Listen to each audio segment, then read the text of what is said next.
Did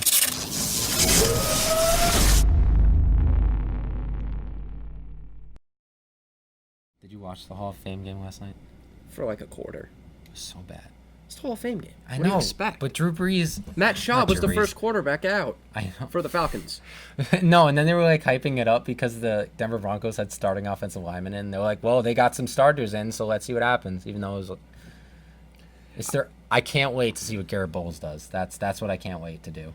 All I know is that I watched that game hoping I'd see Devonta, and then when he didn't come out, I was like, okay. And then Drew Lock went 7-11 for 34 I didn't yards. even get there. 7-11 for 34 Didn't even yards. pay attention.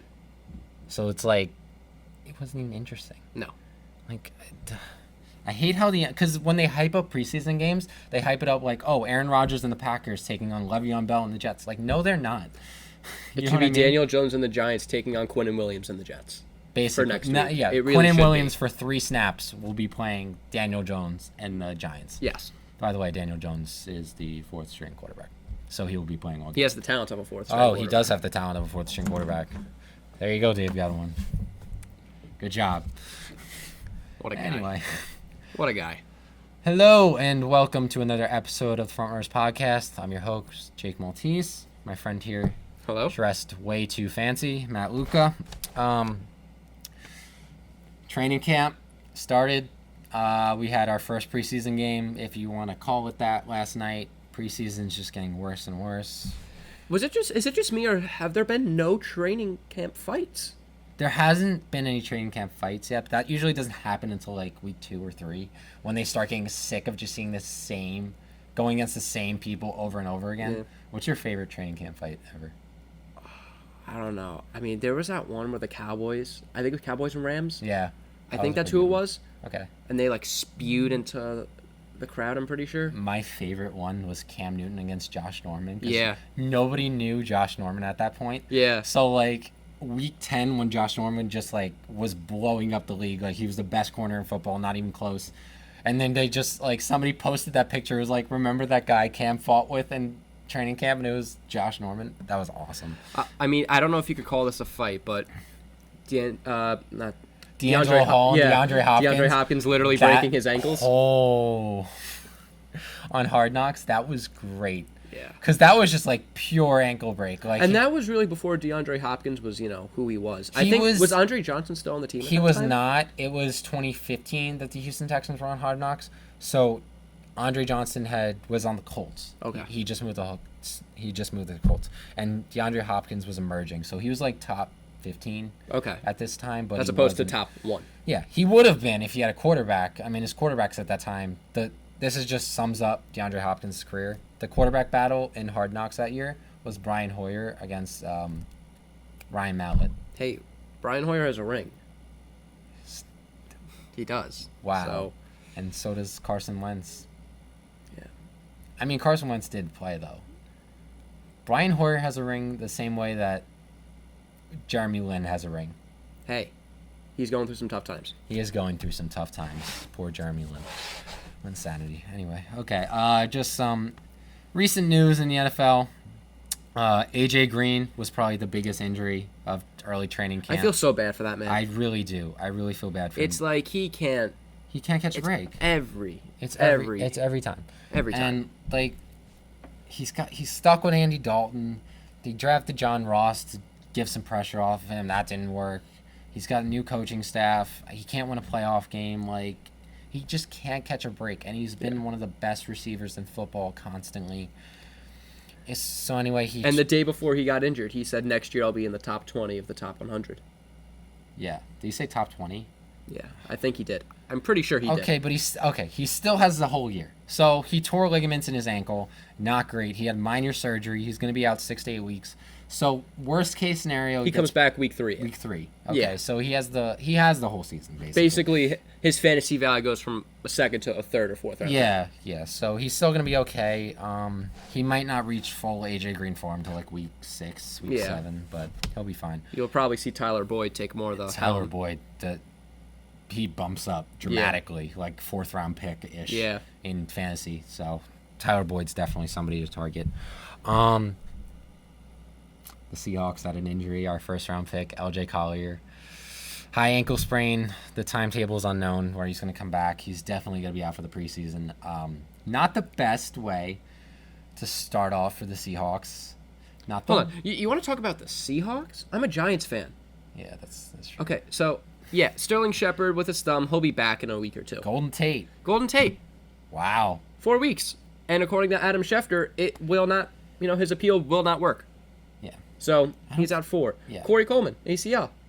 I mean, Corey Coleman, though. I feel bad for him, but we still. need whatever we can. Yeah. Like, it can't just be Saquon doing everything. And Evan Ingram. Evan Ingram, too. But other than that, it's you just double them both, and that's it. Game over. Good luck, Giants. 1-15 coming your way. Do you think like Giants fans will actually be like rooting for Daniel Jones to come in at some point? Honestly, I would rather have Daniel Jones start at the end of the year than Eli Manning for one reason. Knowing the Giants organization, if Eli starts all 16 games, he'll get like a 7-year extension. Yeah. I don't want that. Like, I love Eli. I really do. Mm-hmm. But At everyone this must point, know when their time is up. It's been up for like 5 years. And, now. like this year in practice, he's done pretty well, Eli. They say but that it's practice. every year. He's a practice quarterback. Every year. I know. Every year they're like, well, Eli's looking good in practice this year. Watch out. It's like he's still going to go out there and like everybody's like, but statistically he had the best year of his career last year. Yeah, because he had nobody downfield to get open. Like Odell was injured. And then it was just check down because Pat Shurmur didn't trust his arm downfield. Eli didn't trust his arm downfield. So, like, of course he had the best year of his career. It's just Eli's. I love him. But all right, we live in New York. All Of course things I must love him, pass. but all things must pass. Every part of the journey is the end. Yes. Yes. It's been the end, Eli. Like We're a little past the end. we're past it. You should be in Papa John's commercials with Peyton at this point. Oh, that'd be awful. Don't even say that. Oh, sorry, nationwide commercials. No. Eli, it should not be on TV. I'm sorry. Could you imagine? No. you imagine, Eli would be worse than Jason Witten. Jason Witten was awful. That's why he's in the NFL right now. All right, let's get back to NFL news. Michael Thomas, the boy got paid. He did get paid. He got his money. 5 years, $100 million, $61 million guaranteed. He's the first non-quarterback in NFL history to reach the $100 million mark. So congratulations, Michael Thomas. I know you're not watching this. Maybe you are, and thank you. But anyway, congratulations. You deserve If you are it. watching this, why are you watching Why are you this? watching this? You have much better things to do with your life. Yeah. Like spend that $100 million. Maybe buy, I don't know, maybe buy Drew Brees some, maybe a life alert. He's getting up there in age. He is. Let's not hate on him. Maybe buy some other wide receivers, because I don't think Traquan Smith is going to do it. No. Ted Ginn's like 45 now. I don't think Yeah. that's going to work. But he got his money, and he deserves it. You know what? Maybe you convince the team to trade for Gordon and put Kamara at wide receiver. Josh Gordon? No, Melvin Gordon. Put Oh. Kamara at wide receiver. I was going to say. I mean, He wouldn't. A slot. Kamara he can play anything, honestly. Not anything. He could play running back or wide receiver. I'm not putting him at tight end. No. But, okay. Yeah. Drew Brees might be able to make him a tight end. He's that good. I don't know. That's because Drew Brees. Sean Payton's that good of a play caller. He could put him at tight end. Yeah. Put Taysom Hill. He did what he did with Taysom Hill. Yeah, that's true. Let's see Alvin Kamara at tight end. Lay a block. Do it. Anyways, highest paid wide receiver in history. Hear it all the time. It's just next man up. So that's not it. He's going to be debunked by Julio or DeAndre, whoever else gets a new deal. He deserves it. He's had 3 straight seasons of 1,000 yards to start his career. That's crazy. That's crazy. He had 1,100 yards his rookie year, 1,200 his second year, and 1,400 this year.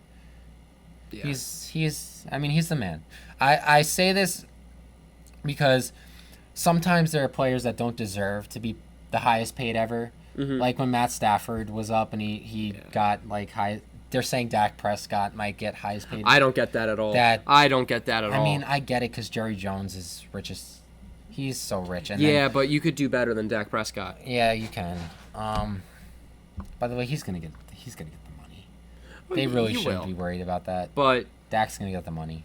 but I don't think he should get it. He doesn't deserve it. So that's the thing. If you're top 5 at your position, I'm okay with you being the highest paid ever. Yeah. I'm perfectly okay with that. Like, if Adam Thielen became the highest, he didn't. Adam Thielen sold himself short. I think he did a deal last year. I'm not completely certain of what it was, but it was not. I think it was like top 10 deal in the NFL, but it wasn't near what he's worth. Was this before or after last season? This was after last season. It was like a 3-year deal. It was like high 30 millions, if I'm remembering correctly.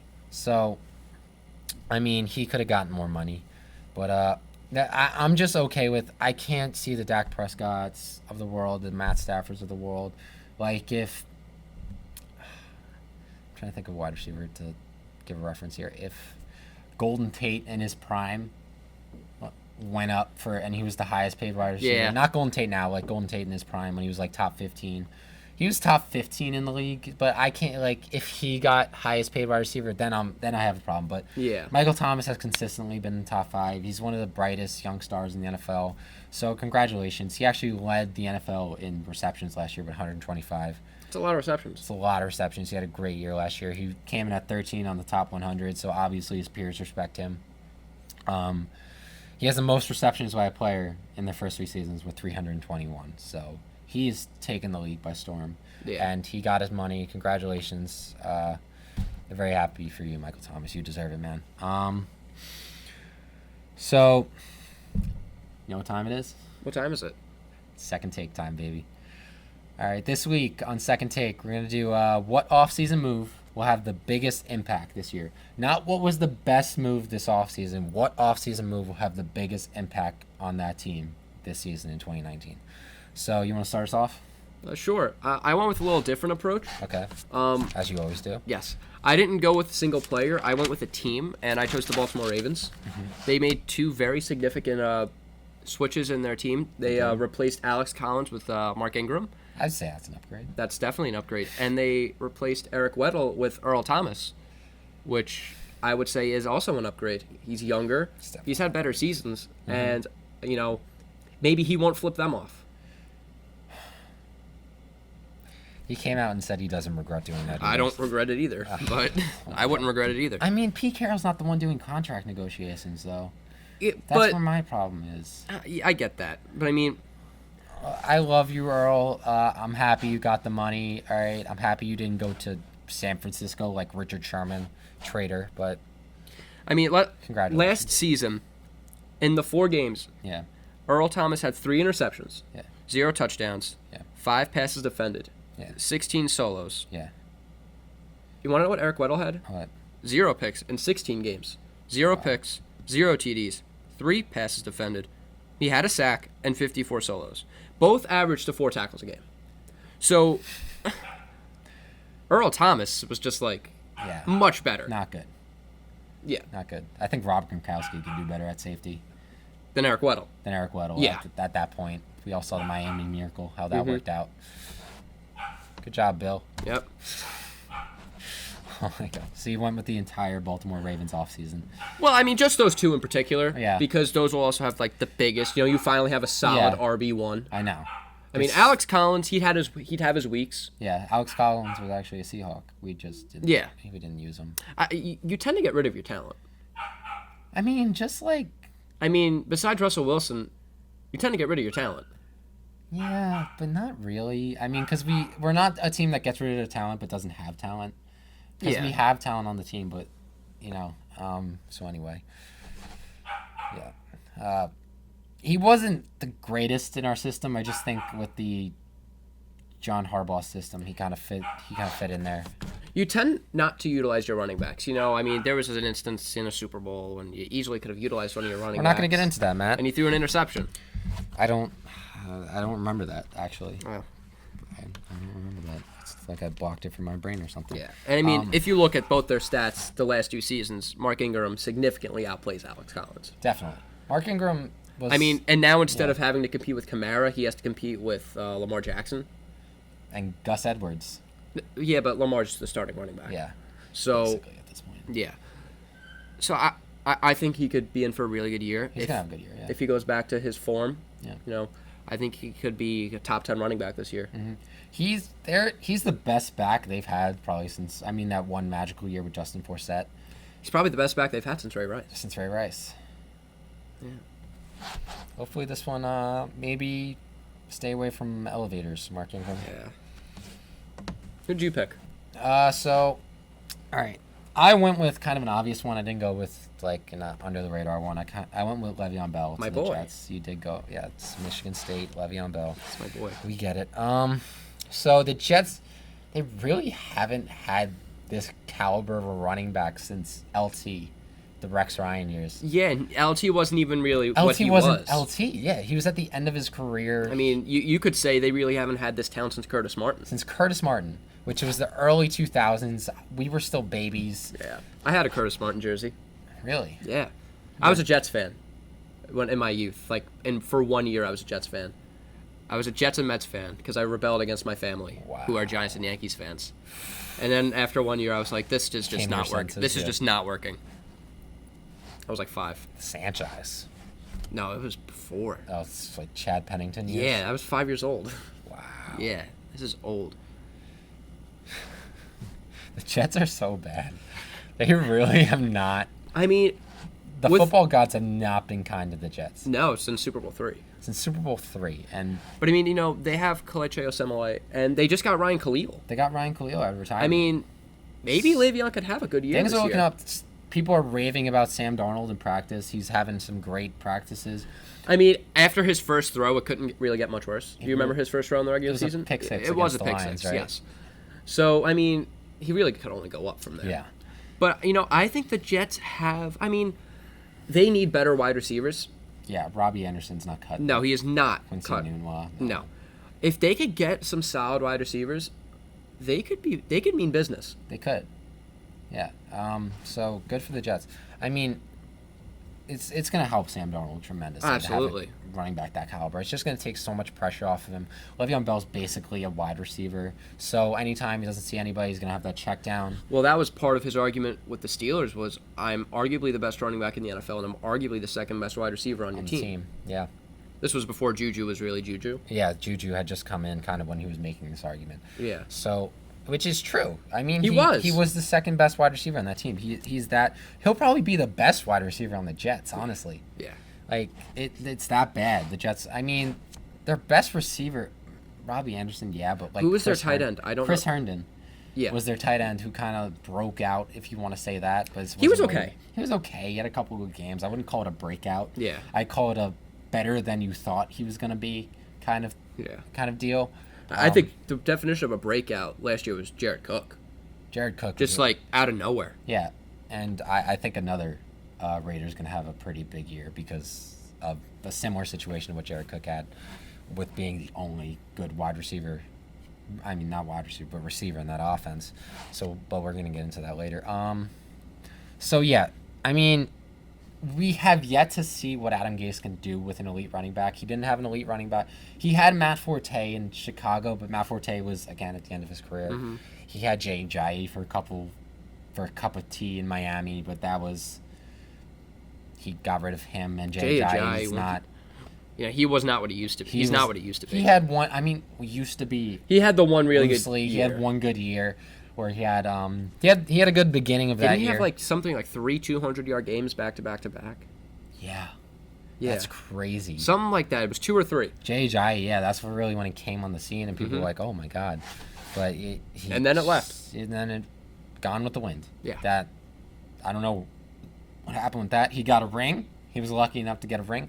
Is Jay Ajayi still with the Eagles? I don't even know where he is anymore. I don't know. I mean, Jordan Howard's their starting back. Yeah.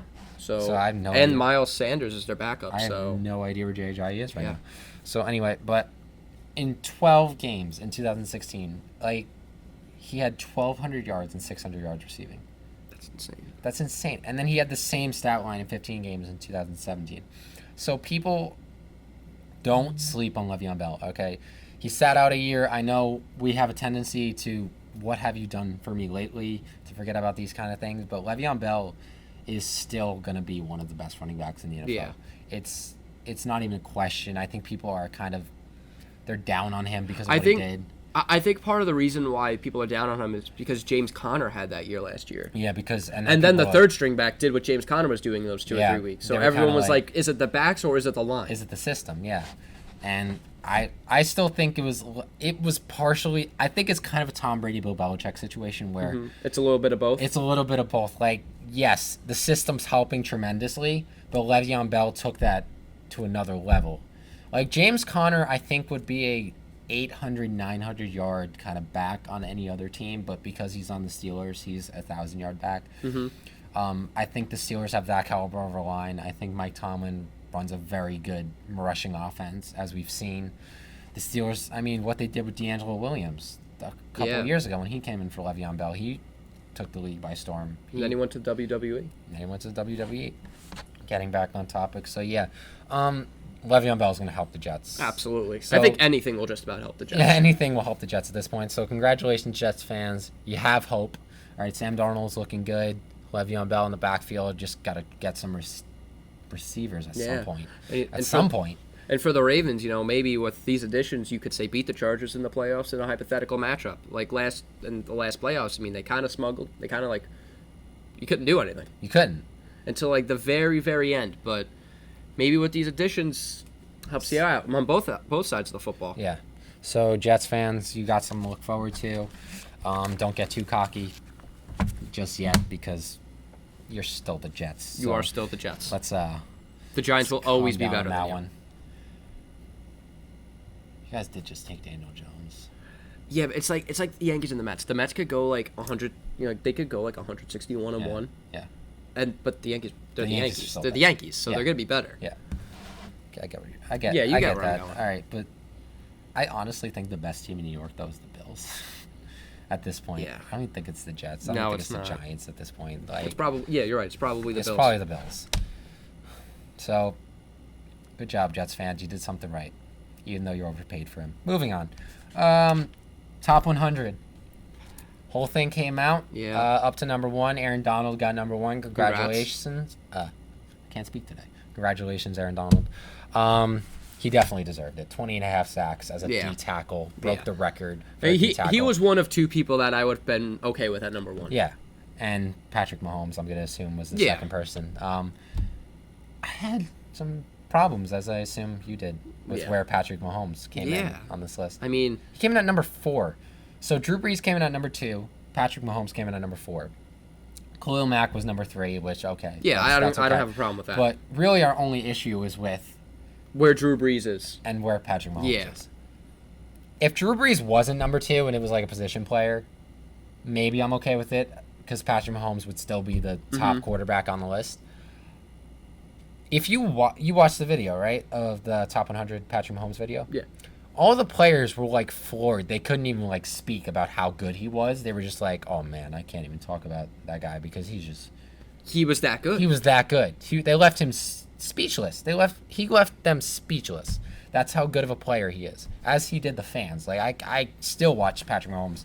Watch my Patrick Mahomes highlight video, by the way, if you haven't watched that yet. Shameless plug. I'm not ashamed to do it. Anyway,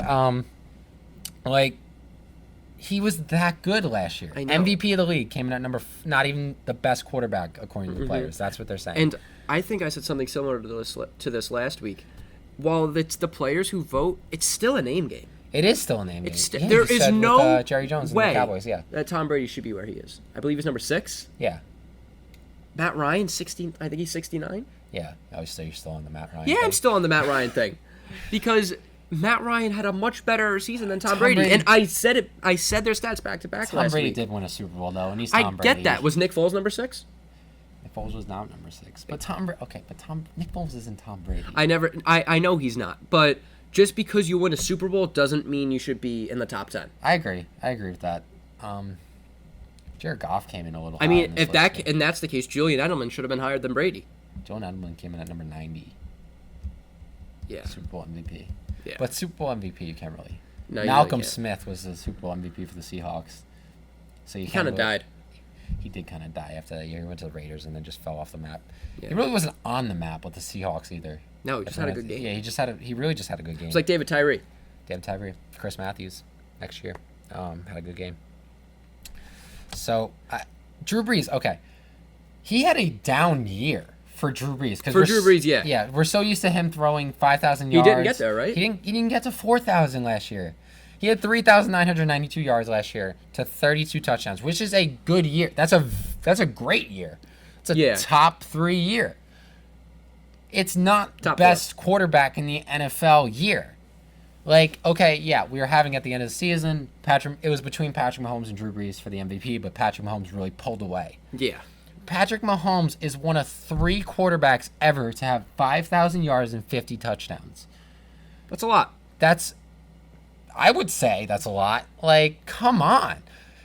I love Drew Brees. This is not hate on Drew Brees. Drew Brees is one of my favorite quarterbacks ever. He is amazing. He's a first ballot Hall of Famer. What Patrick Mahomes did last year cannot be slandered like that. Like, the fact that he was the NFL MVP, one of 3 quarterbacks in history to do what he did, and he's not even the best quarterback according to the players. Yeah, that's a little... I don't get that. Yeah, I don't... And I have trouble arguing with the list because it is voted on by the players. Mm-hmm. But they're not watching everybody. Exactly. You know what I mean? And, I mean, going along with that, I mean, you had the leading rusher in the AFC didn't even make the list. Joe Mixon. Led the AFC in rushing yards, didn't make the list. That's Philip Lindsay made the list. Of course Philip Lindsay made the list. This is going to be a thing. Oh, yeah, this is definitely going to be a thing. Get ready for... I'm sorry, Broncos fans. Get ready for a weekly Philip Lindsay hate because... And it's not even hate. It's not even hate. It's just he shouldn't be... You guys are acting like he's the second coming of Alvin Kamara, which he's not. No. Which is the closest player I can compare him to because... That's a pretty fair comparison. It's a fair comparison, but like... Because they're similar style. He got ejected one game last year, right? Did he? I think he did.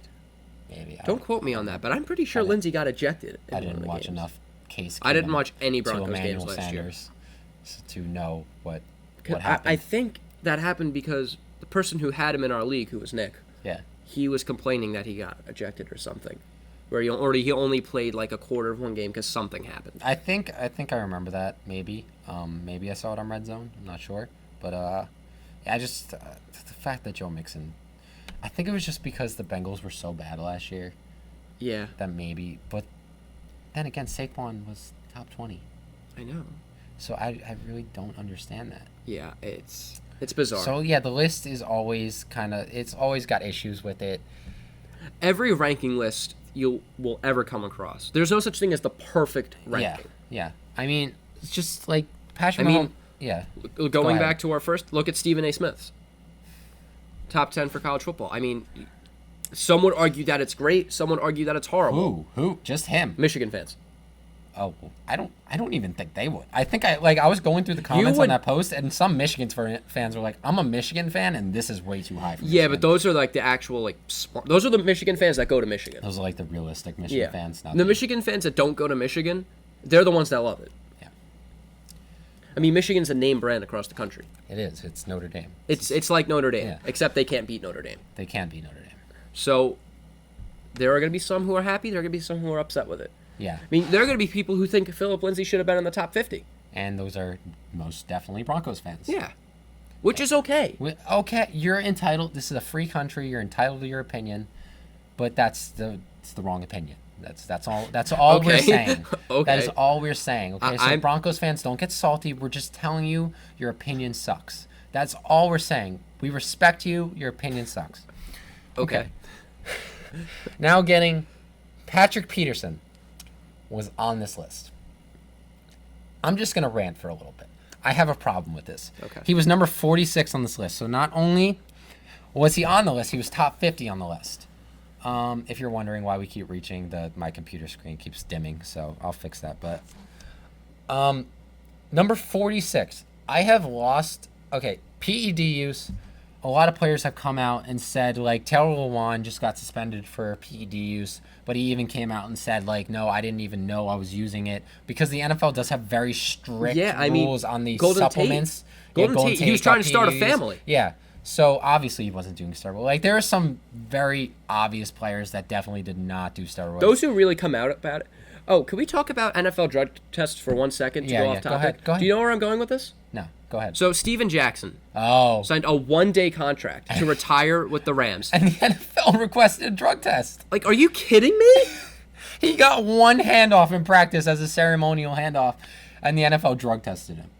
He didn't even. It's not even like he looked like Jack too. He wasn't even in pads or anything. He was just in street clothes. And he looked normal. He looked like a normal human being. It's not like he was like jacked out of his mind in the NFL. First of all, does the NFL even have any jurisdiction to do that now that he's retired? Well, since he signed the one-day contract, they must have sent it on that day. Okay, but there are Make-A-Wish kids that sign one-day contracts. Are they gonna drug test them? Don't be surprised if that happens in the future. I'm just telling you now. Do not be, if they're What are gonna you if doing, they're gonna send Roger that to a retired player, Yeah. Make-A-Wish is next. Like, seriously, like if we're just gonna drug test all these one-day contract players, come on, NFL, like get your stuff together. That's just ridiculous. So, yeah, that's stupid. Yeah. Oh my god. But anyway, Going back to your thing, Patrick Peterson. So Taylor Lewan, when it came out that he did PEDs, he immediately came out and said, "This is ridiculous. It's just the supplement I was taking. I had no idea." And I completely believe him because Taylor Lewan is not a human being that needs to be taking PEDs. I mean, I also with Golden Tate, he even told the NFL, "Hey, this thing has this in it. I didn't know. Do what you got to do." I hate that they call it PEDs too, performance-enhancing drugs, because your mind immediately goes to steroids. Yeah. Which is not true because that's not. You look at Golden Tate. Is Golden Tate taking steroids? No. No.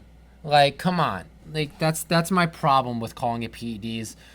I like calling it more like not allowed, something along the lines of banned substance. Banned substance. I like that better.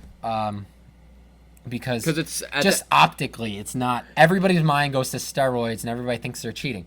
And in this case, in a lot of cases that have come up in recent years, Taylor Lewan, James Harrison had one a couple years ago where it was just a supplement. He wasn't actually taking steroids. The NFL is very strict about the supplements and about the supplements the players are allowed to use. And any week that can change. Yeah. Like I think an NFL player even came out and said like they send you a list of the. It's either the substances that are allowed or substances that are not allowed. It would be not allowed. Not allowed? Probably not allowed. And it's updated weekly. So they could be taking a substance one week and then it's just banned the next week, and that's the week they get the drug test, which is unfair to them. Mm-hmm. And then a lot of these guys have trainers who they have dietitians. So they're not exactly, okay, yeah, they're responsible for what they put in their body, but they're trusting somebody who has gotten them to the elite level that they're at now to put things in their body, to give them a meal plan. Okay, this is your protein. It's protein shakes. That's basically when we talk about supplements, we're talking about protein shakes, stuff like that. And so these people have gotten them to the peak performance as athletes. So they have trusted them. They've never been caught for substances up to this point. When athletes take substances, they don't just switch off every week. Like the supplements, they have a pretty consistent supplement that they use for their workouts. Yeah. So it's not like they just switched to a supplement that had a steroid in it. So that's kind of where I'm going with this, just to sum that up. A lot of players, when they get suspended, like Taylor Lewan, for performance-enhancing drugs, it's just a banned substance that they didn't know was banned. It had just gotten banned. So you can't really put that on them. It's not steroids. Patrick Peterson tried to cover up. They found a substance that was covering up the performance-enhancing drugs in his system. Nice. I have a problem with that because then immediately that verifies that he knew what he was doing. He was taking steroids. That's what that's saying. He was covering up steroids in his system. Right off the bat, that I have lost respect for you as an NFL player. Now we don't know. It's kind of like when A-Rod, the whole A-Roid thing.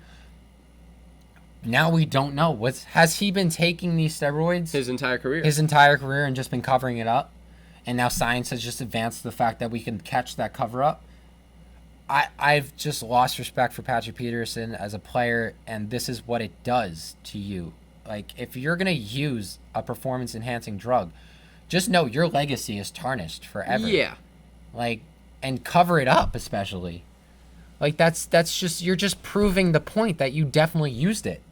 And now, I'm never going to be able to look at Patrick Peterson the same way. If he comes out this year and just has a year. Well, I mean, something's telling me you're not going to have to look at him for any more than 3 years. Yeah, because He's getting up there. He's getting up there in age. I think he might have hit he might be 29. He might have hit the 30 mark already. Unless you're Adam Vinatieri, that's about it. Yeah, and he's a kicker. Yeah. Like, I don't like that Patrick Peterson is on this list. He was suspended 6 games for PED use. I can't speak today. PED use and cover up. I just don't. I don't know how the players didn't lose respect for him. I think they did a lot of these, like when the players on the top 100 videos are talking about him. Mm-hmm. They did it at the Pro Bowl, so it was before this came out. So I can understand that, but I kind of expected the NFL to kind of take him off the list. Yeah, but I don't know if you knew that, but I don't like the fact that he's on the list, because now you're showing that your peers respect you, which they did. But now we don't know if that respect was warranted, because we don't know, Patrick Peterson, if this was real. We're going to find out this year, because you're going to be drug tested damn near every week. I can't stand to see players of his caliber do PEDs, and we know that when it comes out something like that, we know you knew what you were doing. I can't stand to see that, because now I don't know as a fan, because I'm a fan of Patrick Peterson. He's one of the best corners in the last decade. I don't know as a fan if I can trust that was you out there. Yeah. It diminishes your legacy.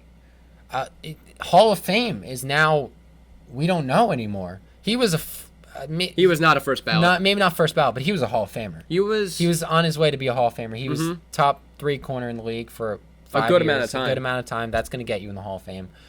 At some point. Steve Atwater still isn't in the Hall of Fame. That's ridiculous. Yeah.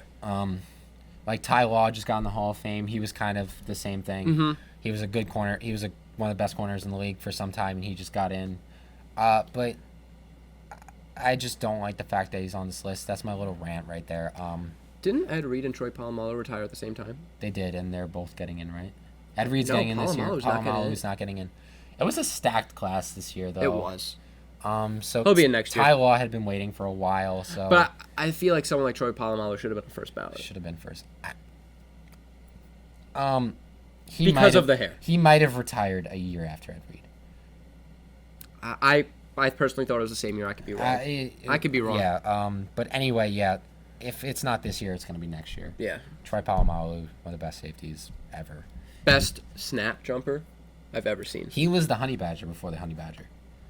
They play similar. They're both short. They're both they instinctive maniacs. Like they have insane instincts. Like they can spot a play before the quarterback even knows what play they called. Like that's the formations. That's how that's the amount of film they studied.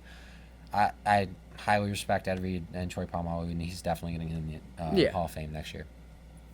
So anyway, You're disappointed. I'm disappointed in Patrick Peterson. I'm disappointed that he's on this list. We're going to see this year if he was actually that caliber of player, or if it was PEDs that have been helping him his whole career.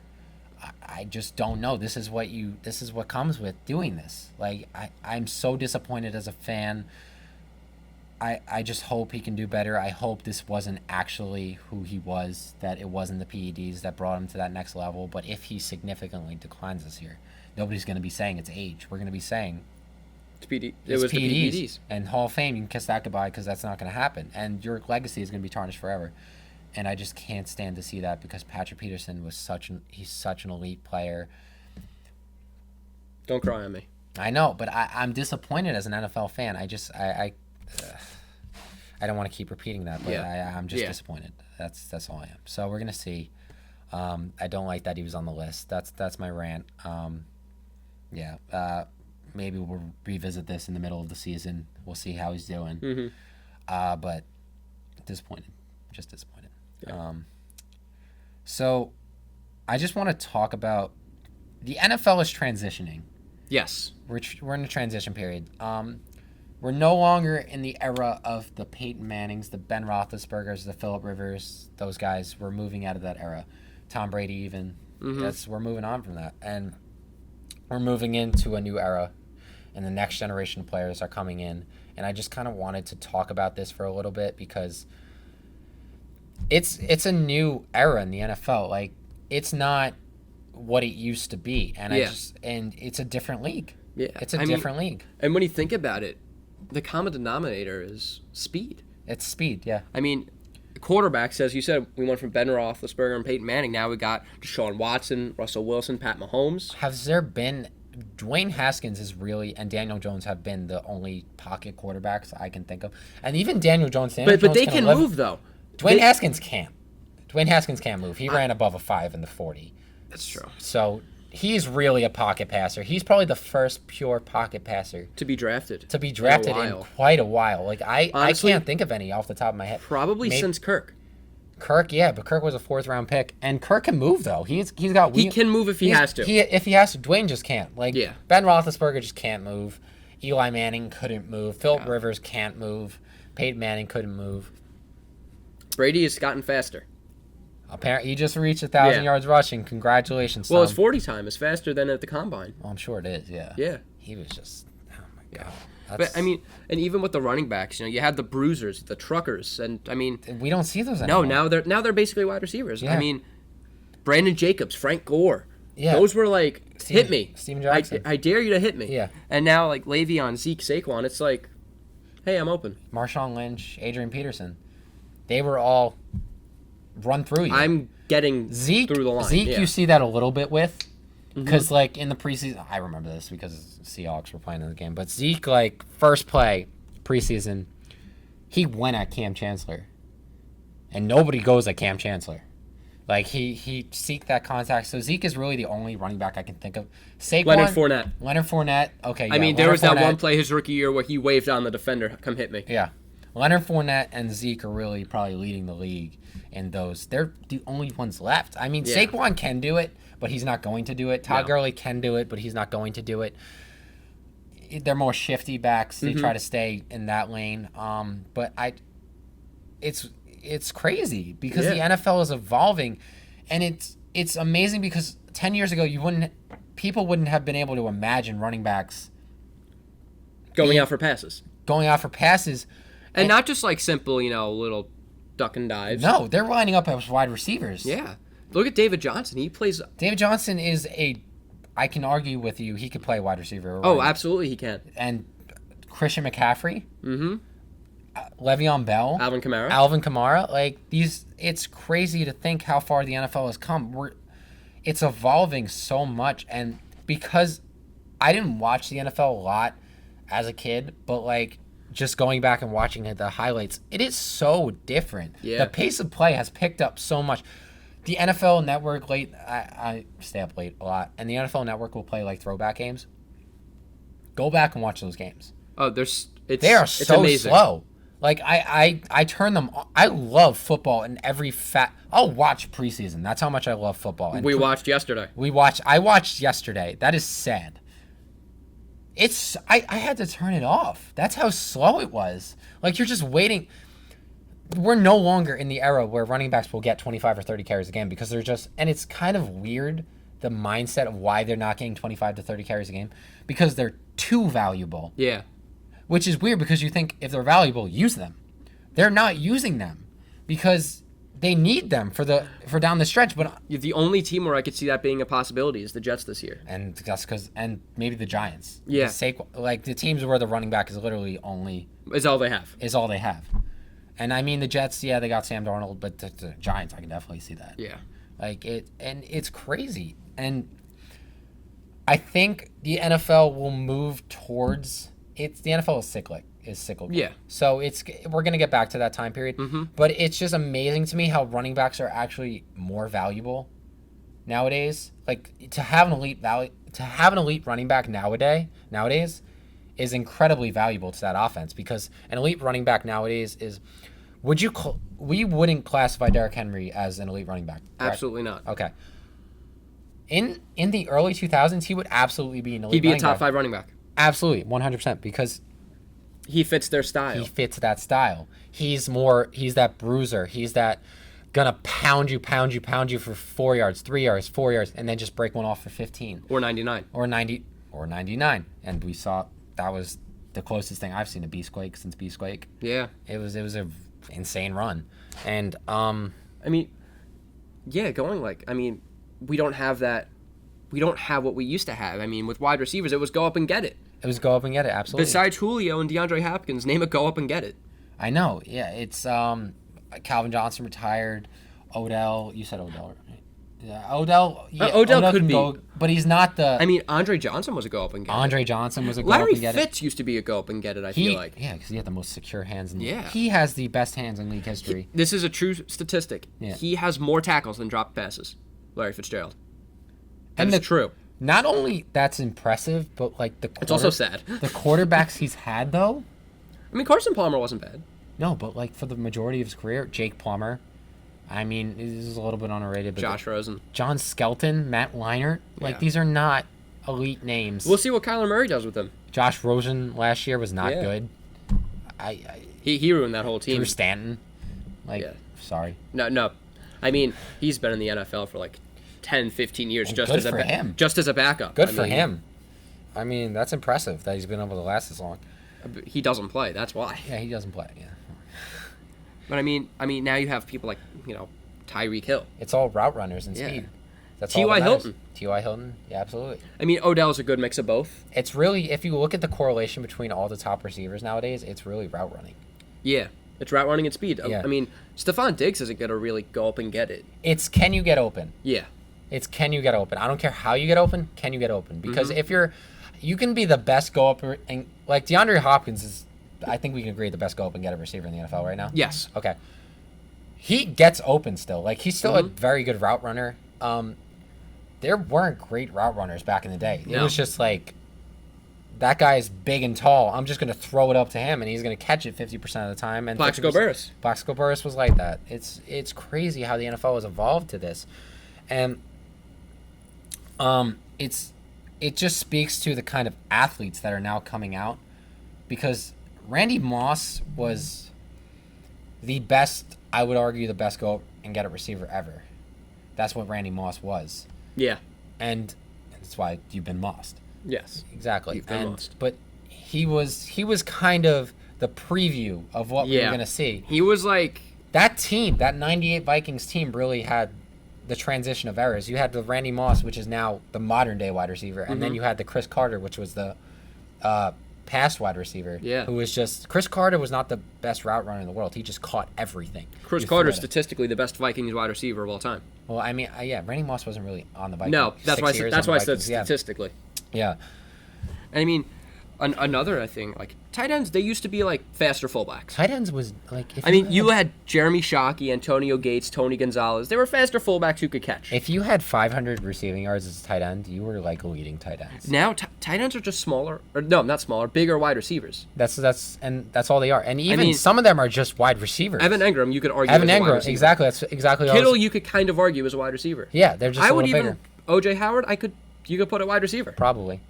Like, that's amazing. Like how tight ends have probably come the farthest out Yeah. of any position. in the Honestly, I would say them, or you're gonna laugh at me, but kickers. NFL. No, kickers have to. I mean, 10 years ago, if a kicker lined Kickers- up for a 45, you'd be like, damn, 45? Could he hit that? Now you miss 55, you're like, get off the field. You're horrible. Yeah, it's become a lot. Our expectations have risen because we've had some of the best kickers we've ever seen. Mm-hmm. And most recent, Adam Vinatieri is the greatest kicker of all time. That's not even Yeah. close. Then we've had Matt Bryant, who's been in the No, league Morton for a while. Anderson's pretty close. Yeah, Steven Gostkowski came in after. Like we've had players that have kind of kicker. I can argue from 2011 to like 2015, kickers were the best they've ever been. Yeah. And I mean, Matt Prater, 64 yards. exactly, like, and you can argue because when the NFL moved back the extra point, they lost a lot of their confidence. But kickers just don't make a lot of kicks nowadays. Like gimmies back in the day, like 6 years ago, Yeah. were gimmies. They were gimmies. That's what they were. Like 35-yard field goal was That's a gimme. that's a gimme. Nowadays, you don't know if they're gonna make it. I Like know. we just had this. Unless you have like Aldrich Rosas or Robbie Gould. You're on your toes. Aldrich Rosas was a great Yeah. pick. Robbie Gould, Penn State. Job. Kicker. Kicker. That's it. That's all you got. We'll take it. Sam Ficken. I think he was like a backup kicker for the Rams. We got talent in there. That's all I care about. We got talent in there. Yeah, and then just when the NFL moved the extra points back, their confidence just went out the window. Like, I don't know what's going on. Pat McAfee has spoken a lot about this, and he definitely thinks it's the extra points that are just screwing kickers up. Because it's just amazing. Like, a 2-yard field goal. I don't blame the NFL for moving that back. No, me neither. It's like, work for it. Yeah, work for it a little bit. And then, like, it's amazing because a 33-yard field goal those days was a gimme. And now it's the extra point, and it's not a gimme anymore. I don't know what's going on with these. We just had, I don't know. Did they narrow the goalpost? They didn't. They did in the Pro Bowl. So I think they were experimenting with it a little bit. Is it either we had an abundance of talent of kickers just coming out at a certain era in time, or is it that these kickers have just lost so much confidence in themselves because of the extra point? The NFL, how far it's come and what it's evolving to is crazy to me. Because now that I've actually been studying football for a couple of years, I think it's been 2014 is really when I started paying attention. Yeah. You can see the NFL evolving from the past greats to the modern greats, right? The Larry Fitzgerald, Calvin Johnsons were the past greats. Now the modern greats are Odell Beckham, Julio Jones, Antonio Brown. If you would have put Antonio Brown on a field 10 years ago, I don't think he would do well. Well, I think he was in the NFL 10 years ago, so that's a bad. 15 years ago. If you would have put him in the NFL 15 years ago, teams would have been like, this guy's going to get on the field like 4 times. Yeah. He's going to be our punt returner. Which, that's what he was. Yeah, that's His first punt, Exactly. His first kick was a touchdown, right? Yeah. Maybe. I don't know. I think it was. I think the first kickoff he ever fielded, week 1, was a touchdown. Probably. Oh, yeah, I think it was against the Titans or something. Yeah, I like think it that. was. And so, it's also the evolution of the shorter wide receiver, which really started with, I would argue, with Wes Welker. Yeah. And the Patriots really brought that into effect. And the slot receiver. The slot receiver, oh my God, how far it's come to nowadays. You could argue it's one of the most, if not the most important position on the The offense. slot corner, Besides the quarterback. yeah, the slot corner has become basically the number 1 corner. Like, your slot cornerback is so important. I remember 2 years ago in Hard Knocks, LaMarcus Joyner was having, he was depressed. He was going to leave the team. He was going to quit football because he was pissed because he was the 3rd string corner, which is your slot cornerback. And then Jeff Fisher went over to him and was like, do you know how important you are to this team? Like, you're our slot cornerback. That, nowadays, that is the most important, arguably the most important corner in the NFL. If you don't have your best corner on Jarvis Landry, on Doug Baldwin, when Doug Baldwin was still playing, they're going to burn you. Yeah. They're going to be the best wide receivers in that game. And it's crazy to see how these positions are shifting. I can't even explain to you how weird it is seeing these positions. And then in the next transition. 10 years, what will it be? And now, another thing, the shorter quarterbacks. That wasn't a thing. Drew Brees, do you know? Drew Brees is above 6 foot. I think he's like 6'1". He was He faced so much flack for how tall he was, and he's pretty tall. Like, taller than me. Yeah, Baker Mayfield.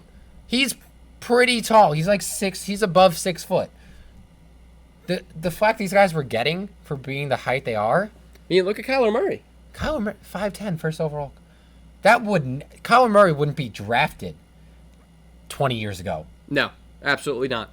Like, the closest thing, like Charlie Ward was probably Kyler Murray back in the day with Florida State. And then you had that random Michael Vick. Yeah, but Michael Vick, it was more his speed. Yeah. His speed was so electrifying. Teams were like, I don't care about this. And Michael Vick's not short. I think he's like 6'1" or something. I don't think he's short either, but he was just like he was like the diamond in the rough. He was. He was the only one.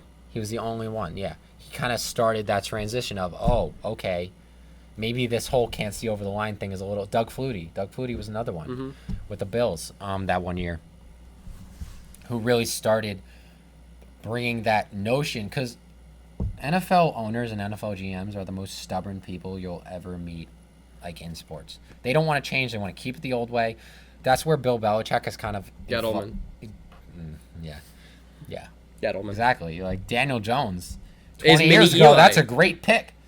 He's mini Eli. 20 years ago, that's an understandable pick. Right? Because he's tall, he's big, he's got the attributes. Like, they didn't care about production back then. They were drafting, like, such crappy Phil Simms was a first-round pick. Who did he even play for? I don't even know who he played for. In college? Yeah. Phil Simms would be a 6th-round pick nowadays. I was going to say, you're going to say in the NFL? Yeah, no. Phil Simms should be in the Hall of Fame, first of all. Yeah. Like, I'm just going to put that out there. He definitely should be in the Hall of Fame. He was the first I'm going to Disney World. Fun fact. He was? Yes, he was. Wow. The Giants started the wave. The Giants started I'm going to Disney World. The Giants started the Gatorade bath, I'm pretty sure. The Giants started defense. Do you know the word is actually pronounced defense? Yeah. But I was watching NFL films on this. The Giants, they would that's where the D in the fence, because they called it a fence back then, because the Giants were such a good defensive team. So the word was actually defense. Defense. Yeah. But they started calling it defense because that's what Giants fans started chanting because of how good the Giants defense. Yeah. A little fun fact in there. Yeah. But yeah. Basically, the Giants are the best organization of all time. And okay, so now it's time for us to keep getting on topic here. But yeah, it's just to see how the NFL is going to evolve in the future, what it's going to be, what it's going to come to. I'm excited. Like I kind of think, because the NFL is cyclical, so I think it's going to start coming around. And the greatest, I think, it's reached its peak of the craziness of the spread offense. Has reached its peak in the NFL with Cliff Kingsbury being hired as head. Well, you never know. The next 10 years, maybe everything will be a clap offense. He's clapping for the snap count. Are you kidding me? In the NFL? Aaron Donald. Doesn't he have to play Aaron Donald twice a year? He has to play Aaron Donald twice a year. Huh. Good luck with that, buddy. That's not going to work out. Oh, I forgot that you lost. DeForest Buckner. You lost Mike Daniels for the Seahawks. I thought you had a legitimate chance there. I thought we did too. So it could have been DeForest Buckner, Mike Daniels, and Aaron Donald, but now it's just the two. Jaron Reed had 10 sacks at D tackle for us last year, but he's suspended for a little bit. So, but when he comes back, you have to play him. You have to play Nick Bosa, DeForest Buckner, Eric Armstead, Solomon Thomas. That 49ers defensive line is monstrous. You have to play them. You really think they're not smart enough to figure out that snap? I think they are. Like, just say hike. I don't get. It's... What's the problem with that? Like, I get the offense, but even when Chip Kelly came into the NFL, he still had his quarterback say hike. Yeah, it's. Come on, like don't make it. It's such BS that Cliff Kingsbury is the head coach in the NFL. Yeah, and I'm not doubting his football knowledge, okay, but he got fired at a team that's the most spread offense team ever in Texas Tech. Maybe Washington State, but with Mike Leach, but. Texas Tech is like the epitome of spread offense. The Big 12 is the epitome of spread offense. Yeah. If you are such a spread offense coach and you get fired in the Big 12, that's saying something. The Cardinals just took this hire a young coach thing way too. Yeah. They're trying to rebrand. They're trying to rebrand Sean McVay, Kyle Shanahan, but they're not realizing that. Okay, yeah, they're young offensive minds, incredibly gifted offensive minds, but those minds have been molded by the NFL. Kyle Shanahan has been in the NFL for a lot of time, and they've incorporated spread offense into their scheme. Sean McVay has incorporated the spread offenses. He spent a lot of time. He's a John Gruden disciple. He spent a lot of time in the NFL. Cliff Kingsbury has spent no time in the NFL. Like, Cardinals, you just went off the rails with that one. Like, that's just... Yeah. I think Lincoln Riley's probably going to get a head coaching job next year. Yeah. I just don't see it. The NFL is going to go back to being a ground and pound league. It will, eventually. It's going to go... The spread offense thing, history repeats itself. The spread offense thing is going to go out the window. And Bill Belichick is really the one that really leads, because he zigs when everybody else is zagging. Yeah. And he really is the preview for where the NFL is going. Like, you saw the Super Bowl. Yeah. It was a defensive matchup. How many points did the Rams score? Rams scored 3 points. That's what I thought, yeah. Should have been 10, but of course Jared Goff saw that play way too late. 30 seconds too late. And Jason McCourty was able to just sprint across the field and make that play. Jason McCourty at early 30s was able to make that play. Yeah. So yeah. It's really, I think it's cool to see how the NFL kind of evolves over the years. It's new to me because obviously I haven't been watching for as long as my whole childhood. I just started in like 2014 getting serious with watching the NFL, and I'm already starting to see the changes. Yeah. Because 5 years ago, just 5 years ago, there were probably like 10,000-yard backs. Yeah. Now, how many 1,000-yard backs are there? 4 or 5. That just shows you how Something like that. how different the NFL is. Philip Lindsay was 9th, and I know he had 1,000 yards. Really? Yeah. Okay, so, but still, they were probably okay. I want to go back to like the '90s when there were like 20. Every team basically had a 1,000-yard back. Yeah. That's crazy to think about now. Mm-hmm. That's crazy. Like, because that's just how much volume they were getting. They were just such high volume players back then. Yeah. And nowadays that would never happen. They were getting damn near 400 carries every year, and then that's crazy to me. That's crazy to think Le'Veon's about. ready for 5. I don't know about that, dude. He's ready. I will say don't sleep on Le'Veon Bell in your fantasy draft though. Yeah. Like don't if you get to 6 and Le'Veon's there, that's just insane. Or 3rd round. If you're at the 4th pick and Le'Veon's there, take him. Like don't overthink it. Le'Veon's gonna be insane. He's my keeper this year. Yeah. Like I would probably go Saquon to get into a fantasy. Now that we're talking fantasy, Saquon number 1. Not Kamara, McCaffrey. I'd go McCaffrey number 2. I'd go Kamara number 3. Zeke 4. I would go Le'Veon 4. Just even the volume. Well, I mean, because we don't know what's happening. We don't know if Zeke's gonna hold out, and then Le'Veon is just he's gonna get volume. He's gonna get so much volume. So I just think those are your top 4. Those are my top 4. To kind of go off topic a little bit. Yeah. As we do so well. As we do so well. So do you want to add anything, Matt, to the conversation? No, I think we've covered what we had to say. We covered what we had to say, yeah. So that's about it for this episode of the Frontrunners podcast. Hope you guys enjoyed. Remember to like, comment, and subscribe. Maybe give us some ideas in the comments about what you want to hear. We'll be back next week where we're going to give our award predictions, our playoff predictions, and stuff like that. We're actually going to have second take, just a little spoiler. We're going to have an argument over who are the top 5 receivers of all time. So should be good. Tune in for that. Thank you guys for watching. We appreciate the support, and we'll see you next week. See you next week.